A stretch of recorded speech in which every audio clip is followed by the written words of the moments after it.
Class 10 का UP board जो परीक्षा 18 फरवरी के उसमें आज डिस्कस करेंगे हिंदी व्याकरण। ठीक है दोस्तों, 35 नंबर का आता है, 35 नंबर का व्याकरण से आएगा और 35 नंबर का बुक से आएगा। ठीक है, कुल मिला के 70 नंबर का आएगा, 70% और 30 नंबर आएगा आपका पेटकर। ठीक है, 30% बराबर 100% हो जाएगा। ठीक है दोस्तों, जो कि 100% का पेपर होता है, 30% स्कूल से मिलेगा और 35-35 दो होगा पेपर, दो क्या खंड के रूप में होगा, जो कि 35 नंबर का हिंदी व्याकरण रहेगा, 35 नंबर का बुक से। ठीक है, और आज हम देखेंगे हिंदी व्याकरण में क्या क्या पढ़ते हैं। रस पढ़ेंगे, छंद पढ़ेंगे, अलंकार, उपसर्ग, प्रत्यय, समास। ठीक है दोस्तों, और फिर उसके बाद हम लोग आगे और पढ़ेंगे, और आगे हम लोग पढ़ेंगे समास तक हो गया था, तत्सम और पर्यायवाची और संधि निबंध, ये भी डिस्कस करेंगे। और हाँ दोस्तों, हमारे चैनल को सब्सक्राइब कर लीजिए और बेल आइकन दबाना ना भूलिए और लाइक भी कर दीजिए प्लीज़ दोस्तों। 1000 सब्सक्राइब करवा दीजिए और 100-200 लाइक करवा दीजिए दोस्तों। 18 फरवरी के लिए शुभकामनाएं, आपका पेपर अच्छा जाए और आप अच्छे से नंबर से पास हो। हमारा टारगेट है आप सभी का 95+ आए। 95+ नहीं तो कोई लड़का या लड़की कोई भी हो, छात्र छात्राएं फेल ना हो। हमारी यही कामना है कि आप सब पढ़कर अच्छे से जाएं और 18 फरवरी को परीक्षा अपना मन से अच्छे से पास हो जाएं और अच्छे से देकर आए। धन्यवाद दोस्तों, और सब्सक्राइब कर लीजिए। और आगे चलिए डिस्कस करते हैं रस। पहला पॉइंट है रस। चलो दोस्तों, रस का डिस्कस करेंगे और फिर उसके बाद आगे बढ़ते हैं। ठीक है, चलिए पहला पॉइंट पढ़ते हैं रस। ठीक है, हेलो दोस्तों, हिंदी व्याकरण में हम लोग आज पढ़ेंगे क्या जानते हो, रस, जो कि पहली पॉइंट है। उसमें हम देखेंगे रस दो प्रकार का होता है, एक ही होता है हास्य रस, रस दूसरा का होता है, पहला है, दूसरा का होता है करुण रस, जो कि दो ही परीक्षा पूछते हैं। हास्य रस का स्थायी भाव हास्य होता है, इसका स्थायी भाव शोक होता है। ठीक है, हास्य रस का स्थायी भाव हास्य है और उसका स्थायी भाव हास्य, और हास्य रस का हम लोग पहला पॉइंट डिस्कस करेंगे। ठीक है, चलिए पहला पॉइंट डिस्कस करें हास्य का। चलिए, रस में पहला पढ़ेंगे हास्य रस। ठीक है, और हम लोग बता दें कि हास्य रस का स्थायी भाव हास्य होता है। ठीक है दोस्तों, अस्थाई भाव, अस्थाई भाव हास्य होता है। ठीक है, हास्य। चलिए, और फिर इसके बाद हम लोग आगे पढ़ेंगे, इसको परिभाषित करना होगा, जो कि आप सभी को परीक्षा में आएगा। हास्य रस का मतलब हंसना, जैसे किसी व्यक्ति को वेशभूषा देखकर या किसी व्यक्ति को जो देखने के बाद मन में उत्साहित होता है, उसी को जो मन में उत्साहितपन होता है, जैसे बिलीनियर के देख के, पैसा वाले के देख कर लगता है वो पैसा वाला है, इसको देखने के बाद जो दिल में हास्य उठता है उसी को हास्य रस कहते हैं। जैसे में कि कोई धनी व्यक्ति को देखकर लगता है कि ये धनी है, और किसी गरीब व्यक्ति को देखकर लगता है गरीब है, जिसको देखने के बाद जैसा प्रतिक्रिया आपके दिल में और दिमाग में होती है वही हास्य रस कहलाती है। हास्य रस का परिभाषा, जैसे हास्य रस का स्थायी भाव हास्य होता है, यही लिखना है। और उसमें लिखोगे कि इसका स्थायी भाव हास्य मतलब हंसी से लिया गया है। ठीक है दोस्तों, चलिए, और इसका ये तो पहला है, अभी दूसरा पढ़ेंगे जो जिसमें करुड़स होता है। ठीक है, चलिए, इसका उल्टा ही करुड़स होगा। करुड़स का स्थायी भाव शोक है, किसी व्यक्ति या मानव, किसी पक्षी, जीव, किसी को देखने वाला अगर आपके मन में शोक या उसके प्रति प्रेम और दया की भावना आए, उसे करुड़स का यानी करुड़स कहते हैं, शोक उसके प्रति उठता है। ठीक है दोस्तों, चलिए आइए हम लोग आगे पढ़ते हैं करुड़स। धन्यवाद, और हमारे दोस्तों चैनल को सब्सक्राइब कर लीजिए और बेल आइकन दबाना ना भूलिए। धन्यवाद, चलिए आगे बढ़ते हैं। करुड़स जो कि दूसर का है, करुड़स का स्थायी भाव शोक होता है,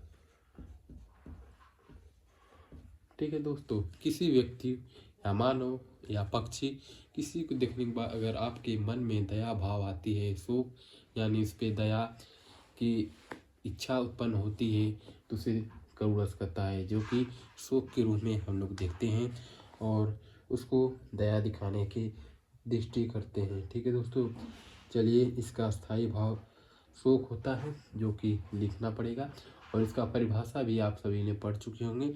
जो मन में शोक उठता है और किसी को देखने के बाद अत्यंत अधिक कष्ट होता है, उसी को आप लोग लिख दोगे अपने से भी, तो भी 2 नंबर मिल जाएगा। इसका 2 ही नंबर आता है। ठीक है, चलिए आगे बढ़ते हैं। आपने रस में पढ़ा करुण रस, ठीक है, हास्य रस। 2 रस होते हैं, पहला करुण रस, दूसरा हास्य रस। ठीक है, जो कि 2 ही पूछा जाता है, करुण रस, हास्य रस। ठीक है दोस्तों, और फिर उसके बाद आप सभी को आगे चलते हैं और व्याकरण, हिंदी व्याकरण में दूसरा का पॉइंट पढ़ाते हैं, छंद। ठीक है दोस्तों, आइए देखते हैं छंद कितने प्रकार के होते हैं। और रस तो आपने पढ़ लिए, चलिए छंद देखिए दोस्तों, पॉइंट नंबर 2 है, जिसे हम लोग व्याकरण की डिस्कस कर रहे हैं, उसमें पॉइंट 2 है छंद। ठीक, छंद 2 प्रकार के होते हैं, जैसे एक होता है रोला, एक होता है सोरठा। ठीक है, ठीक है, 2 ही छंद आता है एग्जाम में, जो कि इम्पोर्टेंट है, हर साल आता है। ठीक है दोस्तों, 2 ही छंद आता है। देखिए पहले हम लोग डिस्कस करेंगे रोला। ठीक है, रोला यह 4 पंक्ति वाला एक संवादिक छंद है, जिसमें 8 चरण होते हैं और प्रत्येक चरण में 11-11 मात्रा और 13-13 विराम होते हैं। ठीक है, चरण में 11 और 13-13 विराम होते हैं, 11 और 13। ठीक है दोस्तों, कैसे होते हैं आइए हम लोग बताते हैं। 11 और 13 विराम होते हैं। ठीक है दोस्तों, जो कि इसका है, जीती जाती हुई जिन्होंने भारतबाजी निस वज्र के बल रेट मिले विद्यार्थी मुगल कुराजी, जिनके आगे ठहर सके जंगी न जहाजी, है वही प्रसिद्ध छत्रपति भू शिवाजी। ठीक है दोस्तों, ये उदाहरण था। चलिए आप सभी को हम बताते हैं सोरठा। ठीक है, इसका रोला हो गया, सोरठा। चलिए पढ़ते आगे सोरठा की तरफ, प्लीज दोस्तों सब्सक्राइब कर लीजिए। हम लोगों ने रोला पढ़ा, अब सोरठा। रोला में 11-11 मात्रा होती है, नहीं 11, सॉरी, रोला में 11 और 13 विराम होते हैं, सोरठा में उल्टा होता है। ठीक है दोस्तों, विराम की जगह मात्रा हो जाएगा। इसमें 13-13 मात्राएं होते हैं और तीसरे और चतुर्थ में 13-13 मात्रा होते हैं, तृतीय और मात्र में 11-11 मात्रा होते हैं, प्रथम और द्वितीय में। ठीक है दोस्तों, पहले दूसरे में 11-11 मात्रा होती हैं और तीसरे चौथे में 13-13 मात्राएं होती हैं और चरण के अनुरूप गुरु लघु लगाया जाता है। ठीक है दोस्तों, जो कि सोरठा का होता है और सोरठा 2 नंबर का आता है, रोला भी 2 नंबर का आता है। ठीक है, उदाहरण सहित। चलिए छंद हम लोग पढ़ चुके, रोला, सोठा। अब आगे हम लोग पढ़ेंगे अलंकार। ठीक है दोस्तों, चलिए दोस्तों अपनी पॉइंट 3 पे आ गए हैं, अलंकार पढ़ेंगे। ठीक है, अलंकार कितने प्रकार के होते हैं, आइए हम लोग जानते हैं अलंकार कितने प्रकार के होते हैं। अलंकार मुख्यतः 3 प्रकार के होते हैं। पहला रूपक अलंकार, ठीक है, दूसरा जो कि है उत्प्रेक्षा अलंकार, तीसरा का है जो कि उपमा अलंकार। ठीक है दोस्तों, उपमा अलंकार और रूपक उपमा उपेक्षा अलंकार होता है। और उसके बाद इन्हीं 3 का हम लोग डिस्कस करेंगे, रूपक, उत्प्रेक्षा, उपमा अलंकार। ठीक है, आइए पढ़ते हैं पहला अलंकार के लिए, जो कि उपमा है। ठीक है, चलिए उपमा अलंकार। दोस्तों उपमा अलंकार में ये होता है कि जहाँ वस्तु या व्यक्ति किसी वस्तु को देखने के बाद हृदय में गुण और धर्म आधार का उत्पन्न हो, उसे उपमा अलंकार कहते हैं। अगर किसी व्यक्ति को गुण, धर्म या किसी चीज को देखने के बाद जो दिल में इच्छा उत्पन्न होती है उसे हम लोग उपमा अलंकार करते हैं। जो उपमा हो मतलब दिल में उपेक्षा की अवस्था, जैसे राधा के चरण गुलाब के समान कोमल है। इसमें क्या कहा जाता है, राधा जी के चरण गुलाब के समान कोमल है, उनकी तुलना की जा रही है उनके चरणों के किससे, गुलाब के साथ। इसीलिए किसी व्यक्ति गुण धर्म किसी के सामने तुलना की जाए उसे हम लोग उपमा अलंकार करते हैं। जैसे हम भैया ये है क्या है, जैसे हम पढ़ने वाले छात्र हैं, इससे हम हमारा क्या है, हम पढ़ाने वाले हैं टीचर, आप में और हम में तुलना की जा रही है कि आप पढ़ने वाले हो, हम पढ़ाने वाले हैं, माने हम टीचर हैं, आप वो है स्टूडेंट। ठीक है दोस्तों, चलिए जिसमें आप किसी भी वस्तु या किसी भी अन्य कुछ भी तुलना किए उसे उपमा अलंकार करते हैं, जो कि मन में इच्छा जागरूक होता है। ठीक है, चलिए आइए इसे निंजा एस्टुआर स्पीड और निंजा एस्टुआर के आगे जो जिस बाइक का आप लोग तुलना करने वाले हैं, जैसे निंजा Z10R। ठीक है दोस्तों, उपमा करते हैं कि कौन स्पीड में ज़्यादा जाएगी। ठीक है, आप तो समझ में आ गया होगा। प्लीज़ दोस्तों सब्सक्राइब कर लीजिए निंजा एस्टुआर की तरह, हमारा भी चैनल ग्रोथ हो जाए। चलिए बने रहिए हमारे चैनल के। चलिए दोस्तों, अब हम लोग अलंकार में रूपक अलंकार पढ़ेंगे। ठीक है, रूपक अलंकार जहाँ किसी व्यक्ति को भेद भाव रूप देखकर जिक्र किया जाए उसे रूपक अलंकार कहते हैं। रूपक इसका नाम ही रूपक, किसी का रूप देख के वेशभूषा देखकर जो हृदय में भावना का उत्पन्न हो वही रूपक अलंकार। जैसे भिखारी को देख के उत्पन्न होता है वो ये तो भिखारी है, अमीर को देख कर उत्पन्न होता है कि वो ये तो अमीर है, और इसी के कारण सभी के मन में अपना अभिलाषा प्रकट होता है, जिसे हम लोग रूपक अलंकार कहते हैं। आप लोग समझ गए होंगे, रूपक मतलब किसी वेशभूषा रूप को देखने के बाद आप सभी के मन में आए कि ये वाह अच्छा है या ये गंदा है, इसी के भाव को रूपक अलंकार कहते हैं। ठीक है दोस्तों, जैसे में आप सभी को जिसे कार अच्छी लगती है, लैम्बोर्गिनी, बुगाटी, जो भी अच्छी लगती हो, उसको देखने के बाद आपके दिल में जो भी उत्पन्न होता हो उसे रूपक अलंकार, इसका रूप देखने के बाद। ठीक है दोस्तों, चलिए रूपक अलंकार इसी प्रकार आता है, और इसमें उदाहरण आप अपने मन से लिख सकते हैं। ठीक है दोस्तों, किसी रूप या अन्य व्यक्ति और कार किसी भी वस्तु को देखने के बाद जो मन में अभिलाषा होता है उसे रूपक अलंकार करते हैं। ठीक है दोस्तों, चलिए बढ़ते हैं आगे, और हमारे चैनल को सब्सक्राइब कर लीजिए दोस्तों, प्लीज़ बेल आइकन दबाना ना भूलें। धन्यवाद। तो हो गया था, अब हम लोग उपसर्ग पढ़ेंगे। उपसर्ग 3 प्रकार के होते हैं, पहला हिंदी, दूसरा संस्कृत, तीसरा उर्दू और फारसी। आपके बोर्ड एग्जाम में ऐसे वर्ड दिए रहेंगे, जैसे अनु हो गया, अप हो गया, सु हो गया, परी हो गया, उप हो गया। ठीक है, इसके अनुसार आपको शब्द बनाना है। जैसे अनु है तो अनुकरण, अनुभव, अनुसार। ठीक है, अप है तो अपावाद, अपहरण, अपमान। सु है तो सुरेंद्र और सुरेश, सुजीत, सुंदर। ठीक है दोस्तों, और परि है तो परिमाप, परिणाम, परिवार। अब उप है तो उपकार, उपवन, उपनाम। ठीक है दोस्तों, ये सिर्फ हिंदी के लिए होगा। ठीक है, हिंदी में आएगा, और ये 2 तो पार्ट है, इसका मतलब प्रकार है। उपसर्ग चलिए आप सभी को समझाते हैं।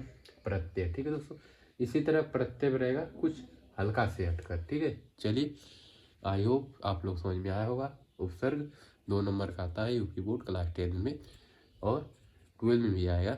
चलिए दोस्तों सब्सक्राइब कर लीजिए हमारे चैनल को, और बेल आइकन दबाना ना भूलें। धन्यवाद। हम लोग पढ़ेंगे, हमने आगे बताया उपसर्ग, अब पढ़ेंगे प्रत्यय। ठीक है दोस्तों, प्रत्यय हिंदी व्याकरण में आता है क्लास 10 में यूपी बोर्ड। चलिए 2026 में जो देने जा रहे हैं वही, ये 2 प्रकार के होते हैं, कृत्रिम प्रत्यय, तद्धित प्रत्यय। ठीक है, चलिए इनमें 2 प्रकार होता है, इससे कोई उतना मतलब नहीं है, एक प्रकार नहीं पूछता है, 2 ही नंबर का आता है, यही सब बनाने के लिए आता है। जैसे समास है उसी प्रकार प्रत्यय भी है। ठीक है, चलिए आते हैं समास नहीं, उपसर्ग। ठीक है, उपसर्ग प्रत्यय 2 पार्ट है, उपसर्ग पढ़ चुके हैं। प्रत्यय में देखिए उपसर्ग की तरह ही प्रत्यय। ठीक है दोस्तों, चलिए आई, तत्व, ता, पन, आवा या वा, हट, आवट, ई। ठीक है। आनी आई, ठीक है। चलिए शब्द बनाते हैं। आई से चतुराई चौड़ाई, त्व से महत्व लघुत्व, ता से सुंदरता सज्जनता, पन से बचपन लड़कपन, वा से पहनावा लिखावा, और हट से सजावट लिखावट, ई से जातीय नगरीय, ठीक है। आइन से सेठानी पंडिताइन ललाइन, ठीक है दोस्तों। 2 नंबर का आता है। आप सभी लोग ये पेपर में रहेगा, ये आप सभी लोग बना लेना। कोई भी, ये नहीं चतुराई है, ऊंचाई चौड़ाई लंबाई, कोई भी आई आए चाहिए लास्ट में, ठीक है। चलिए सब्सक्राइब कर लीजिए दोस्तों अगर समझ में आ रहा है आपको। प्रत्येक 2 नंबर का हिंदी व्याकरण को हम लोग आज संपूर्ण पूरा चैप्टर करेंगे पूरा। चलिए आगे बढ़ते हैं। हम लोग समास पढ़ने वाले हैं। कौन? पहला समास जो कि कर्मधारक समास, द्विगु समास, बहुव्रीहि समास, द्वंद्व समास। पहला समास पढ़ेंगे कर्म धारक समास, ठीक है दोस्तों। कर्म धारक समास में होता है, ये तो उदाहरण बहुत कम ही आएगा, उदाहरण नहीं आता है, लेकिन पता होना चाहिए। आप लोगों ने पढ़ लिया होगा उदाहरण। आइए उदाहरण के साथ समझाते हैं, ठीक है। नील कमल बराबर नीला कमल, पीताम्बर पीला कपड़ा, महापुरुष महान पुरुष, नीला अंबर, ठीक है। जो कि ये परीक्षा के कॉपी में पेपर में रहेगा, ये वाला आपको आंसर वाले कॉपी में ये वाला लिखना है, ठीक है दोस्तों। इसका रूप लिखना है, जैसे नील कमल नीला कमल, पीताम्बर पीला कपड़ा, महापुरुष महान पुरुष, नीलांबर, ठीक है दोस्तों। सब्सक्राइब करिए। और चलिए दोस्तों बहुव्रीहि समास पढ़ते हैं। और हाँ दोस्तों, जिसी ने चैनल को सब्सक्राइब नहीं किया है कर लीजिए। हमारा टारगेट है सब्सक्राइबर 1K और लाइक 100 या 200, ठीक है दोस्तों। आपके ऊपर है, अगर आप 1000 सब्सक्राइब करा देते हैं तो आपके लिए हम लोग 17 तारीख को बहुत ही मोस्ट इम्पॉर्टेंट क्वेश्चन हिंदी का लाएंगे, जो कि 1 शॉट रहेगा, एकदम बेसिक नॉलेज के साथ। चलिए अब पढ़ेंगे बहुव्रीहि समास, ठीक है। जिस समास में हम लोग एक ही, ठीक है दोस्तों, एक ही पद या उससे उत्तर पद वर्मा सामाजिक अन्य पद को विशेष बताता है, उसे बहुव्रीहि समास कहते हैं, ठीक है दोस्तों। जैसे चतुर्भुज, ठीक है। चतुर्भुज जिसके हैं 4 भुजा, ठीक है, विष्णु। चक्रधारी चक्र धारण करने वाला माने कृष्ण। महात्मा महान है आत्मा जिसकी। त्रिनेत्र 3 है नेत्र जिसके शिव। आपको उदाहरण यानी परिभाषा नहीं लिखना होगा, आपको पेपर में ही आएगा आपके, और यही उदाहरण आपको लिखना पड़ेगा, ठीक है दोस्तों। जैसे ये आ गया तो आप लोग समझ जाइएगा कि बहुव्रीहि समास में से है, 2 नंबर का आता है। और जैसे चतुर्भुज है, 4 हैं भुजा जिसके विष्णु, और चक्र धारण करने वाला कृष्ण। महात्मा महान है आत्मा जिसकी, ठीक है। त्रिनेत्र 3 है नेत्र है जिसके, ठीक है दोस्तों। हमारे चैनल को सब्सक्राइब कर लीजिए और बेल आइकन दबाना ना भूलें। चलिए आगे बढ़ते हैं। बहुव्रीहि समास हो गया, अब चलेंगे द्वंद्व समास, ठीक है। चलो द्वंद्व समास की ओर, ठीक दोस्तों पढ़ेंगे द्वंद्व समास, ठीक है। द्वंद्व समास में हम लोग पढ़ेंगे, परिभाषा नहीं आता है, उदाहरण ही आता है। चलिए हम लोग उदाहरण पढ़ते हैं। माँ डैश बाप, ठीक है। देश और फिर विदेश, माता पिता रात दिन, ठीक है। ये आपके पेपर में रहेगा, आपको क्वेश्चन पेपर में ये लिखना पड़ेगा, ठीक है दोस्तों। चलिए माँ बाप, क्या अंतर है? माँ और बाप, ठीक है। देश विदेश, देश और विदेश। माता और पिता। दिन और रात, ठीक है दोस्तों। चलिए 17 फरवरी को हम लोग मॉडल पेपर के साथ आएंगे, कृपया हमारे चैनल को सब्सक्राइब कर लीजिए। और 18 फरवरी को आपका पेपर है जो यूपी बोर्ड क्लास 10 हिंदी व्याकरण हम लोग डिस्कस कर रहे हैं। 1 शॉर्ट वीडियो में पूरा व्याकरण हिंदी सब कुछ रहेगा, जो कि 17 फरवरी को है। और 18 फरवरी का आप लोग जाना पेपर देने। शुभकामनाएं सभी को, और अच्छे से नंबर लाना। हम लोग जो पढ़ाया गया है ऐसा ही आएगा, घबराना मत, ठीक है दोस्तों। चलिए आगे बढ़ते हैं और 95 प्लस लाएंगे। प्लीज़ दोस्तों सब्सक्राइब कर लीजिए हमारे चैनल को और बेल आइकन दबाना ना भूलें। चलिए अब हम लोग पढ़ेंगे, समास तो हो गया, अब हम लोग पढ़ेंगे तत्सम रूप। ठीक है, फिर उसके बाद पर्यायवाची पढ़ेंगे, फिर संधि पढ़ेंगे। ठीक है दोस्तों। चलिए दोस्तों, अब हम पढ़ेंगे क्लास 10th हिंदी व्याकरण यूपी बोर्ड 2026 एग्जाम देने जा रहे हैं, जो 18 फरवरी, उसमें तत्सम शब्द आता है। 2 नंबर का तत्भव तत्सम 2 प्रकार का होता है। ठीक है, पहला तत्सम तत्भव। चलिए, अंधा अंध, आधा अध्र, अमी अमृत। ठीक है दोस्तों, और हमारे चैनल को सब्सक्राइब कर लीजिए। मॉडल पेपर 17 तारीख को लाएंगे, जो कि फुल हिंदी व्याकरण और हिंदी बुक से सब कुछ आल मॉडल पेपर में रहेगा। सब्सक्राइब कर लीजिए दोस्तों। तो 1 के सब्सक्राइब प्लीज। तो पर्यायवाची यूपी बोर्ड 2026 हिंदी व्याकरण पर्यायवाची में हम लोग पढ़े अमृत, असुर, अग्नि, ईश्वर, अतिथि। ये आपके पेपर में रहेगा, आपको इसका निकालना होगा पर्यायवाची। चलिए, अमृत का अमी सुधा 2 पूछेगा, असुर दानव राक्षस, अग्नि आग पावक, ईश्वर भगवान परमेश्वर, अतिथि मेहमान पहुना। ठीक है, एक ही शब्द के अनेक शब्द हो उसे पर्यायवाची कहते हैं। चलिए, आप सभी को समझ में आ गया होगा। 2 नंबर का आता है पेपर में, और हमारे चैनल को सब्सक्राइब कर लीजिए।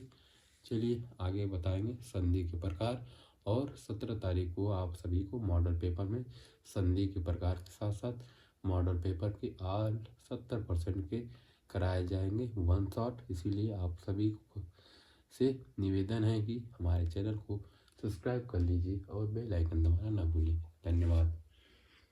संधि। ठीक है, class 10th UP board Hindi व्याकरण संधि के प्रकार पढ़ते हैं। यड़ संधि पहला प्रकार, दूसरा वृद्धि संधि, तीसरा दीर्घ संधि, चौथा गुण संधि, पांचवा आयादी संधि। ये हो गए संधि के प्रकार। संधि 5 प्रकार के होते हैं। और हाँ, 18 फरवरी को पेपर है हिंदी का। हमारा आशा पूरा विश्वास है कि आप सभी को मेरे पढ़ाए गए सभी क्वेश्चन अच्छे से सॉल्व होंगे, और ऐसा ही पेपर में आता है जो कि हमारे इस वीडियो में पढ़ाया गया है। चलिए दोस्तों, संधि भी पढ़ाएंगे 17 तारीख को, जो कि 1 शॉर्ट वीडियो में इसका संधि विच्छेद कैसे करते हैं और संधि का कहाँ कहाँ उपयोग, कैसे उपयोग है, सब कुछ बताया जाएगा। सब्सक्राइब कर लीजिए हमारे